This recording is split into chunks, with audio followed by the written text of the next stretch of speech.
Quem dera o mundo fosse perfeito. Imagina se eu pudesse criar uma tabela de dispersão em que não houvesse nenhuma colisão.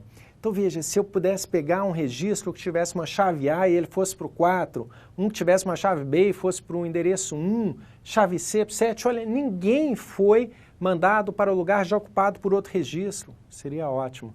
Infelizmente, não é assim que a gente vai encontrar o resultado das nossas funções hash. Vai gerar uma outra colisão. O que eu tenho que evitar é o pior caso. Todos os registros concentrados em uma determinada posição. Aí, realmente, o resultado, né, o desempenho do meu sistema vai ser péssimo, péssimo. Mas eu vou ter que aceitar que o meu cenário desejável é muito improvável, é muito difícil de eu alcançá-lo. Então eu vou trabalhar com algo aceitável em que eu estimo qual que é o número de colisões que eu posso encarar, ok? Bom, a gente fica aqui falando de construção de funções hash, mas eventualmente você vai achar na internet funções hash perfeitas não, né? Aceitáveis, de excelente qualidade para você usar nos seus projetos, tá? Faça uma busca no Google que você acha rapidinho exemplos de funções hash muito boas, que vão gerar poucas colisões, mas sim, eventualmente algumas.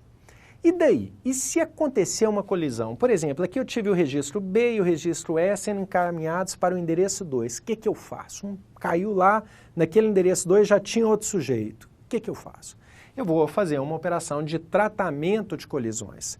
Nós vamos ver duas alternativas clássicas para tratamento de colisões. Um encadeamento interno, ou seja, aquele cara não pode ficar ali. Eu vou mandá-lo para outro lugar dentro daquele mesmo conjunto de endereços do índice e vou fazer um link para ele. Vou criar um ponteiro, vou fazer um encadeamento, né?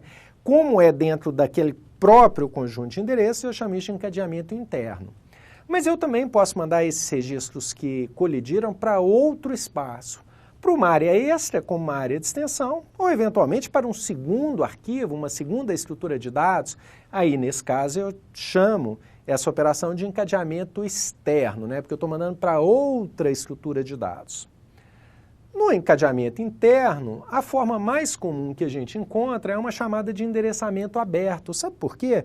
Porque todos aqueles endereços estão livres. Qualquer registro pode parar ali, em qualquer endereço, né? Eu não fecho muito bem o endereçamento exatamente no resultado da função hash. Por isso, é endereçamento aberto. Mas vamos lá. Se o registro colidir, se ele for mandado para um endereço já ocupado por outro registro, eu vou ter aqui três alternativas ou muitas outras ainda, tá? Mas eu selecionei as três mais comuns, que são a sondagem linear, sondagem quadrática e o duplo hash, ou talvez sondagem por duplo hash. A ideia é o seguinte, eu vou testar mais registros, eu vou sondar outras posições e se aquelas posições estiverem vazias, eu ponho meu registro lá, tá? Eu tenho que tomar cuidado só para que essa sondagem seja recuperável, ou seja, se eu fui testando aqueles outros endereços e acabei armazenando o registro, na hora de consultar eu tenho que percorrer o mesmo caminho. Se o cálculo for por alguma razão diferente, eu posso não encontrar aquele registro, mesmo estando ele armazenado no índice. Então, cada uma dessas alternativas, sondagem linear, sondagem quadrática ou duplo hash, vai me dar uma forma matemática de achar onde eu colocaria esse registro, então? Qual que seria, se ali não pode ser, onde que pode ser? Cada um me dá aqui uma proposta. Então, em primeiro lugar, vamos ver a sondagem linear, que é a mais simples. Sondagem linear diz o seguinte, se esse endereço está ocupado, põe no próximo. E se o próximo não estiver ocupado, vai para o outro. E se ele estiver ocupado, vai avançando de um em um até você achar um buraco. E se você chegar ao fim do arquivo, volta para o início e faz isso numa forma circular, né?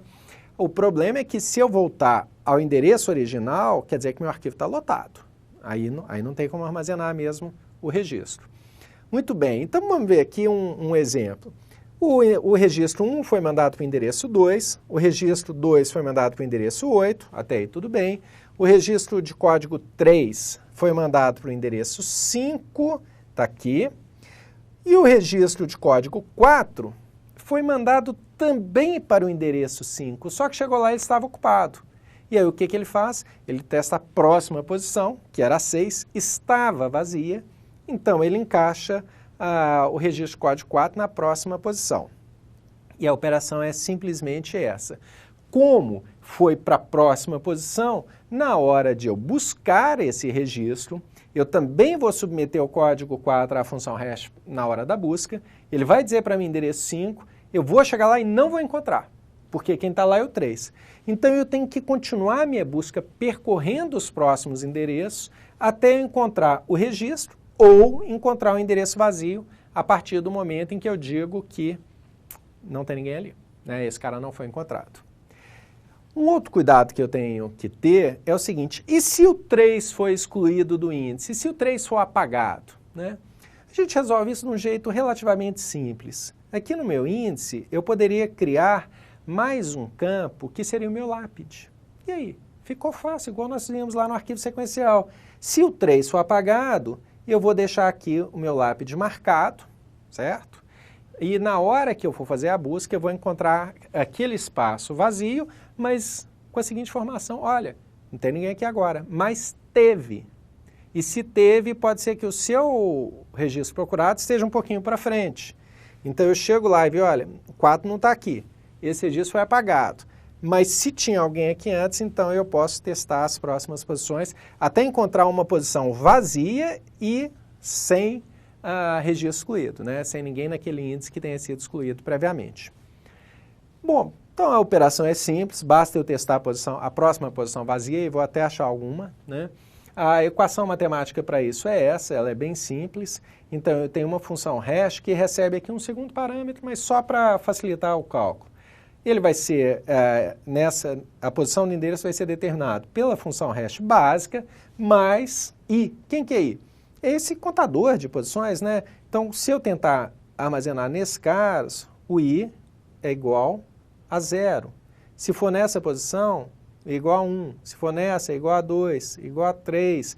Né? Cada tentativa eu aumento esse i para ele testar uma posição para frente no índice, tá? Ah, não posso esquecer, veja bem, não posso esquecer que eu tenho que fazer sempre o resto da divisão por n. Quem é n? O conjunto de endereços que o meu índice possui. Muito simples, não deve ser novidade para você. Função hash era matéria de disciplina anterior. Se tiver dificuldade, vamos lá no livro dar uma olhada um pouco mais sobre essas funções. Mas ainda tem algumas alternativas aqui interessantes que vale a pena, talvez você dizer que lembrar, né? A segunda seria a sondagem quadrática. O que muda na história da sondagem linear para a sondagem quadrática? Ao invés de eu somar o i, fazendo de 1 em 1, eu vou jogar o i ao quadrado. Então, a primeira posição de colisão seria a posição original mais 1 elevado ao quadrado, né? Vamos imaginar aqui, olha, eu mandei o registro 1 para a posição 2. Aí mandei o 2 para outro lugar, o 3 para outro lugar, e o registro código 4 eu também mandei para a posição 2. Chegou lá, estava ocupado. Então eu faço meu i valer 1 agora e vou fazer o cálculo de novo. Então, o resultado da função hash seria 2 mais 1 ao quadrado, 3. Né? Então eu armazeno o cara na posição 3. Se vier outro registro para cá, eu vou chegar lá, tentar armazenar na posição, está ocupada. Aí eu faço, então, que é o resultado da função, 2 mais 1 ao quadrado, 3. Também está ocupado. Ao invés de eu testar agora na posição 4, eu vou tentar jogar mais para frente. Cada vez que eu fizer o cálculo, eu vou tentar jogar mais para frente ainda.